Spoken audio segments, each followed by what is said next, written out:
یعنی آقا نے بھی وہی فرمایا کہ غسل خود بخود ساقط ہو جائے گا، شرعی ساقط ہو جائے گا، غسل ہے یا تیمم اس کا بدل تیمم، پریشان ہونے کی کوئی ضرورت نہیں ہے۔ پھر اس کے بعد میں نے کہا کہ آقا کفن کا کیا کریں؟ تو آقا نے کہا کہ جتنا ممکن ہو سکے اوپر سے ہی صحیح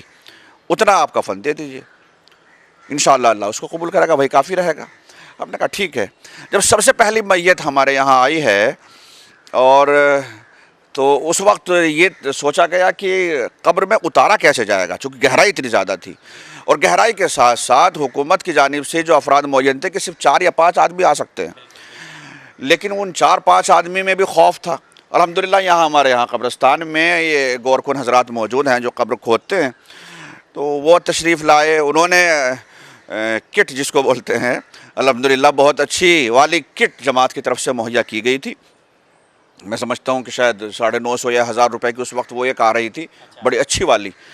اور وہ سب کے لیے فراہم تھی، ہم سب نے وہ پہنی۔ اور جب سب سے پہلی میت آئی ہے قبلہ، یہ سمجھیے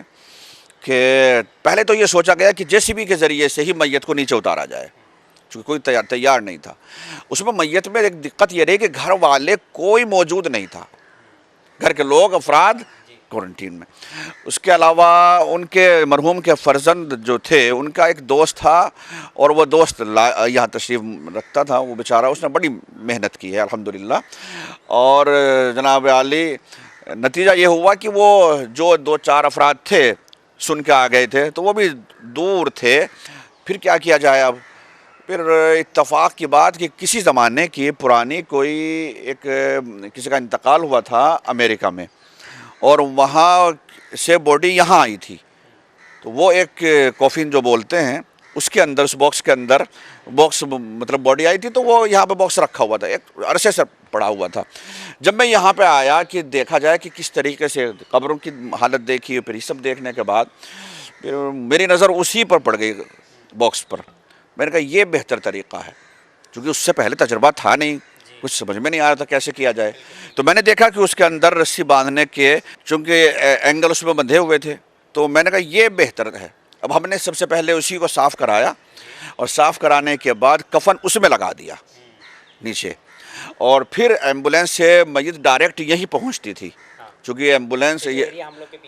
ہاں ادھر سے میت آتی تھی، کہیں راستے میں نہیں روکا جاتا تھا۔ حالانکہ عام طور سے آپ کو معلوم ہے کہ عام طور سے جب کسی بھی مومن مومنہ کا انتقال ہوتا ہے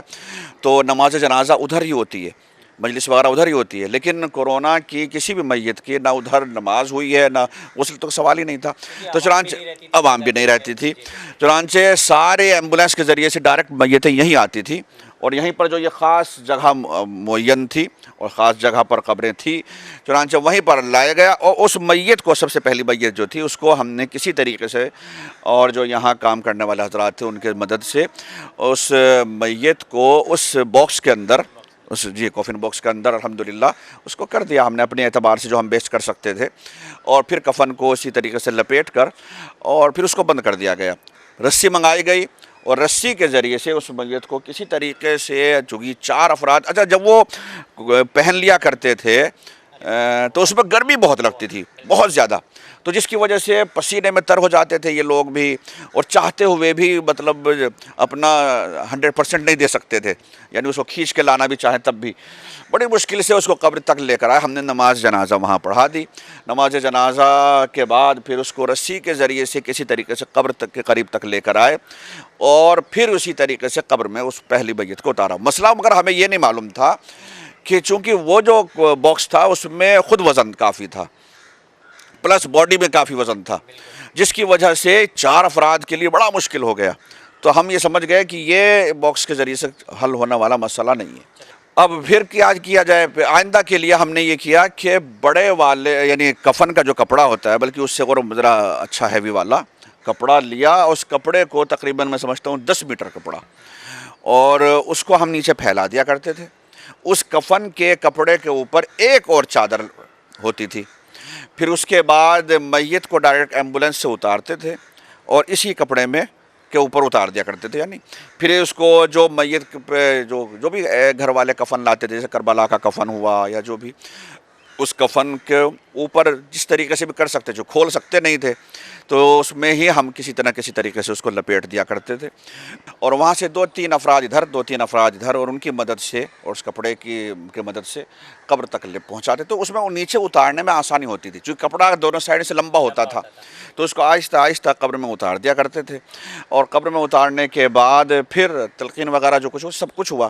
اس کا ایک فائدہ یہ ہوا، اتفاق یہ ہوا، دیکھیں میں ایک چیز بتاتا چلوں کہ 3 یا 4 میتوں کے بعد، چونکہ میرے گھر والے خود بہت زیادہ خوف زدہ تھے، اور جیسے خوف جس طریقے کا بامبے میں تھا،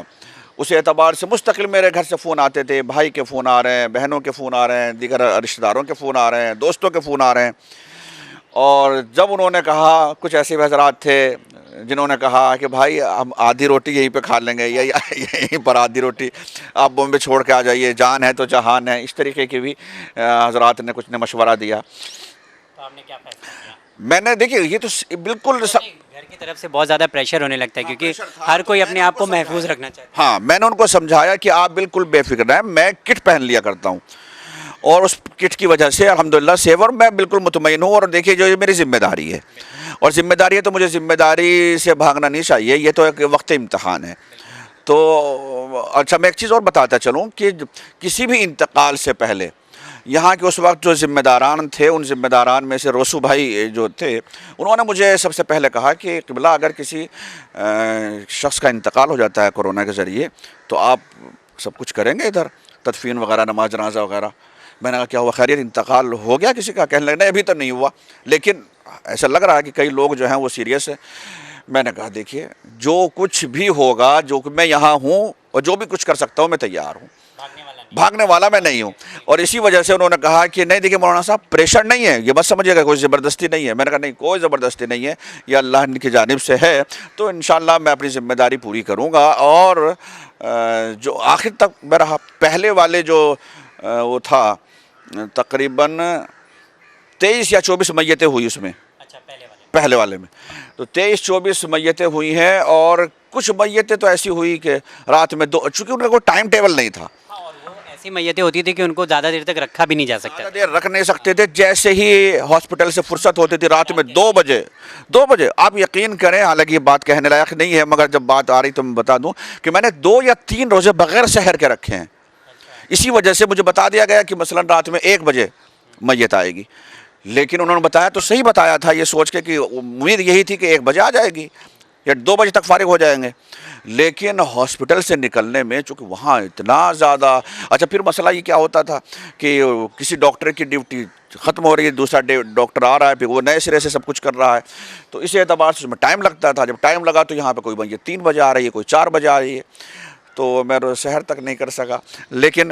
اپنی اس ذمہ داری کو ہم نہیں بھاگے، ذمہ داری کو نبھایا ہے۔ تو 3 بجے اور 4 بجے بھی ہم نے یہاں کچھ میتیں دفن کی ہیں۔ اب آپ یہ سمجھیے کس طریقے سے جب بھی کوئی میت ہوتی تھی میں گھر سے آتا تھا، اور جب تک میں واپس نہیں جاتا تھا میری فیملی، میرے 3 بچے، میرے اہلیہ مصلی پر بیٹھے رہا کرتے تھے۔ ہمارے ہاں کا جو طریقہ ہے کہ وہ جو قرآن مثلا صدقہ نکالنا، اور صدقے کے ساتھ قرآن کے نیچے سے نکالنا گھر سے نکلتے وقت، تو وہ سب ہوتا تھا۔ اس کے بعد اور گھر والے جو ہے وہ دعا کرنے لگتے تھے، وہ ادھر فون میں آیا کہ مولانا کورونا کی میت ہے، اور بس ان کو ٹینشن ہو جاتی تھی۔ کبھی اس دوران ایسا نہیں ہوا کہ مطلب 20-25 میتیں ہوئی ہیں جیسا آپ نے بتایا، تو اس دوران کوئی ایسا واقعہ جو آپ کو ہمیشہ یاد رہے کہ مطلب وہ ناقابل برداشت تھا آپ کی نگاہ میں، مطلب ایسا تھا کہ گھر والے بھی بہت زیادہ پریشان ہیں، اور عزیز و اقربا تو بہت زیادہ وہ ہو جاتے ہیں کہ نہ غسل ہو رہا ہے، نہ اس طرح سے جس طرح سے کرنا چاہتا ہے انسان؟ کچھ ایسا تھا؟ ہوا یہ کہ ایک میت میں نے جب گھر والوں کو بتایا کہ آپ زیادہ فکر نہ کیا کریں، اور میں یہ سب پہن لیتا ہوں، لیکن پھر بھی چونکہ سب ڈر رہے تھے، تو میں نے یہ سوچا کہ میں ایک کام کرتا ہوں، میں ویڈیو تھوڑی سی بناتا ہوں کہ یہاں پہ کیا ہوتا ہے، تاکہ اپنے بچوں کو دکھا سکوں اور اپنے بہن بھائی کو اپنے وطن میں بھیج سکوں۔ تو میں نے جو ایک برادر شاید باندرا سے تھے، ایک لڑکا جو ساتھ میں تھا، میں نے اس سے کہا، میں نے کہا میرے بھائی میں جیسے میں کچھ بتا رہا ہوں، میں پہن رہا ہوں، کیا کرتا ہوں، تو جو بھی کمنٹری میں کروں تو ذرا تھوڑا سا اس میں آپ ویڈیو بنا لینا۔ کہ ٹھیک ہے۔ وہ کہنے لگے مولانا صاحب اگر آپ کہیں تو میں اپنے موبائل سے بنا لوں۔ میں نے کہا بسم اللہ، اپنے موبائل سے۔ انہوں نے اپنے سے بنانا شروع کر دیا۔ تو اس میں ہم نے جو شوٹ کیا تھا تھوڑا سا وہ جو ہم کٹ پہنتے تھے ہم نے وہ دکھایا سب کو. پھر اس کے بعد ادھر قبر کا منظر یہیں سے دکھایا کہ دیکھیں وہ وہاں پہ ایمبولینس کھڑی ہے, اب یہاں پہ نماز ہوگی, میں جا رہا ہوں. پھر وہ نماز ہوئی, نماز کے بعد پھر کس طرح سے اتارا گیا قبر تک وہ ہم نے دکھایا. جب ہو گیا سب, میں نے اس سے بتایا, میں نے کہا بھائی ہو گیا, میں نے کہا ڈال دو میرے والے واٹس ایپ پہ ڈال دو یا وہ کہنے لگے مولانا صاحب ویڈیو بڑی ہو گئی ہے, اس کو میں 2 پارٹ میں کر کے آپ کے پاس بھیج دیتا ہوں. ٹھیک ہے بھائی. اب وہ میرے پاس بھیجنے سے پہلے میں جب گھر پہنچا تو وہ ہمارے اہلیہ کے موبائل پر پہنچ گئی ویڈیو. ہاں پہلے ایک گروپ میں وہ شامل تھے, ان کے پاس پہنچ گئی. انہوں نے مجھے دکھایا. میں نے کہا یہ اچھی بات یہ تھی کہ میں نے اس میں نام نہیں لیا تھا کہ اس کی میت ہے کیا ہے, چونکہ اس زمانے میں مطلب یہ تصور غلط تصور کیا جا رہا تھا کہ مطلب جیسے کتنے بڑے عذاب کی وجہ سے, کتنی بڑی آفت اور مصیبت ہاں کی وجہ سے وہ اس میں کورونا میں انتقال ہو گیا, جبکہ ایسا کچھ بھی نہیں ہے. غرض خیر اب اس سلسلے میں حدیث ہمارے ہاں موجود ہیں, وہ سب اپنی جگہ. میں نے سمجھایا بھی, کئی مجلسوں میں نے ان باتوں کو ذکر کیا, مگر یہ طوالت کی وجہ سے میں فی الحال میں ذکر نہیں کر رہا ہوں. چنانچہ وہ گھر پر ویڈیو پہلے پہنچ گئی, میں نے پھر دکھایا, میرے پاس اب تک نہیں پہنچی, پھر وہ بعد میں بھیجی گئی. اب میں نے وہ دکھایا کہ دیکھیے, اپنے گھر والوں کو بھیجا. اچھا وہ وائرل ہو گئی, اور وائرل ہمارے استاد صاحب کے پاس بھی پہنچ گئی, دیگر تمام برادران کے پاس. اس کی وجہ سے بنائی تھی, میں اسے بولا میں نے باقاعدہ گھر والوں کے لیے بنا رہا ہوں, اور اس کی وجہ سے یہ ہوا کہ کافی ایسے حضرات جو یہ سمجھ رہے تھے گھر میں کہ جن جن کا انتقال ہو رہا ہے ان کو شاید نہ غسل کفن تو ہو ہی نہیں رہا, اور نہ جانے کیا ایسے دفنا دیا جا رہا ہے, ڈال دیا جا رہا ہے. چنانچہ وہ جب ہم نے دیکھا تو مجھے تو تھوڑا سا ڈر سا محسوس ہوا, لیکن اس کا فائدہ یہ ہوا کہ میرے پاس کئی برادران نے لندن سے فون آیا, مسقط سے فون آیا, اور بحرین سے فون آیا, کئی غیر ملک, اپنے انڈیا سے تو تھے ہی, تو کئی لوگوں نے فون کیے, اور فون کرنے کے بعد میرا حوصلہ بڑھایا اور مجھے لگا اس وقت کہ میں کچھ کر رہا ہوں. اچھا ان سب چیزوں میں جہاں پہ لوگ بہت زیادہ ڈرے ہوئے تھے, سہمے ہوئے تھے, تو کون سی ایسی چیز تھی جو آپ کو, ایک تو یہ آپ نے بتایا کہ عوام ہمت دیتی تھی, لیکن عوام کے کہنے کے باوجود بھی کہیں نہ کہیں اندر سے کچھ طاقت ہونا چاہیے کہ انسان اتنے بڑے کام کو انجام دے, کیونکہ یہ ایسی سچویشن تھی, یقین مانیے کہ اپنے پرائے ہو گئے تھے, کوئی آتا نہیں تھا قریب, حتیٰ کہ دور سے بھی دیکھنے کے لیے لوگ کہتے کہ چھوڑو جانے دو, کہیں ایسا نہ ہو کہ اڑ کے آنے لگے, کیونکہ اتنی سارے افواہیں پھیلی ہوئی تھیں. تو اندر سے کوئی طاقت تھی جو آپ کو مجبور کرتی تھی کہ نہیں یہ کام کو انجام دینا ہے, کیونکہ ایسی سچویشن تھی جس کو فیس کرنا بہت مشکل تھا. دیکھیے اصل میں بات یہ ہے کہ میں ایک دن کی بات آپ کو بتاؤں اور پھر اس طاقت کو بھی بتانا چاہوں گا کہ میں جب گھر سے چلا تو میرے گھر والے بہت گھبرا رہے تھے, اور چلتے وقت میری اہلیہ نے کہا کہ آپ ایک کام کیجئے, قرآن دیا, چھوٹا قرآن, کہ جب تک آپ واپس نہیں آئیں گے اس قرآن کو اپنے ساتھ رکھیے گا. تو میں نے یہ محسوس کیا کہ نہیں یہ اصل وقت ہے, کسی حد تک اگر میں اس پر کھرا اتر سکوں تو میں نے کہا میں جاؤں گا. میں نے اپنے گھر والوں کو سمجھایا, بچوں کو سمجھایا, اور الحمدللہ ایسا نہیں کہ جب سمجھاتے ہیں تو اثر نہیں ہوتا, الحمدللہ. تو اس طریقے سے ہم یہ بڑا پہلا, یعنی یہ پہلی والی بات کر رہا ہوں. دوسری میں الحمدللہ بامبے میں اتنا زیادہ نہیں تھا, دوسری میں بھی غالباً 15 تک شاید میتیں ہوئی ہوں گی, اور وہ بھی اسی طریقے سے پھر ہم انجام دیتے چلے گئے. آہستہ آہستہ خوف بھی تھوڑا سا دور ہوتا چلا گیا. تو یہیں پر ایمبولینس کو اتار کر یہیں پر ہم نماز جنازہ, اور جو منزلیں ہوتی ہیں میت کی, پہلی دوسری میت کی منزل, وہ میت کی منزل کر دیا کرتے تھے. پھر اس کے بعد قبر تک پہنچانا, اسی طریقے سے بالکل اس جگہ سے لے کر وہاں تک ہم یہی. پھر یہاں سینیٹائزر کا انتظام و مشین تھی, وہ اس جگہ رکھ دیا کرتے تھے. تو جو مومنین ہوا کرتے تھے ان کو بھی باقاعدہ پوری طریقے سے سینیٹائز کرنا. اس کے علاوہ میں خود یا دیگر افراد جو بھی اس میں شریک رہا کرتے تھے, جس نے بھی جس اعتبار سے بھی اگر میت کو ہاتھ لگایا, یا خود ڈرائیور ایمبولینس کے یا جو بھی ساتھ میں ہوتے تھے, اہل خانہ,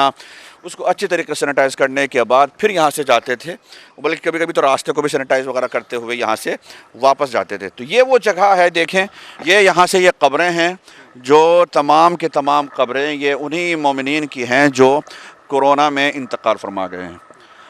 تقریباً جو پہلی ویو میں انتقال ہوا غالباً 23 یا 24, اور دوسری میں بھی تقریباً 15 میں سمجھتا ہوں, شاید تقریباً 40 میتیں ہیں. 40 یہ قبریں آپ کو نظر یہاں پر آئیں گی. اللہ سب کی مغفرت فرمائے. بڑے اس میں کئی ایسے لوگ, کئی ایسے حضرات بھی تھے جن کی عمریں 40-42 تک بھی ہوں گی شاید, یا اور کم ہی ہوں گی.